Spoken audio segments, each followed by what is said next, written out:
আজকে রান্না করব এই যে শাক, সেটা হচ্ছে সবুজ শাক। এটার সাথে দিব আমি আলু আর হচ্ছে এই যে কাঁঠালের বিচি। আমি জানি না এই রেসিপি আসলে কেমন লাগবে খেতে। আর অল্প কিছু চিংড়ি মাছ। প্রথমে তেল দিয়ে দিব, অল্প পরিমাণে দেব। লাস্টে হচ্ছে রসুন আর পেঁয়াজ দিয়ে বাগার দিব, তো এই জন্য তেলটা অল্প দিলাম। এখন অল্প পেঁয়াজ আর রসুন বাটা দিব। এটা একটু হালকা ভাজা ভাজা করে নিয়ে এটাতে এখন আমি চিংড়ি মাছ, কাঁঠালের বিচি, কাঁচা ঝাল, আলু এগুলো দিয়ে দিব সব। এটাকে একটু ভালো করে কষাবো।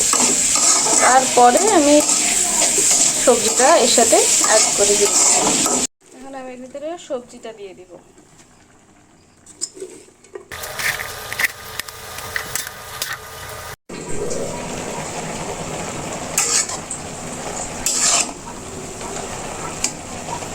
এখানে পেঁয়াজ আর রসুন দিয়ে এটাকে একটু ভেজে নিচ্ছি। এটা দিয়ে আমি শাকে বাগার দিব।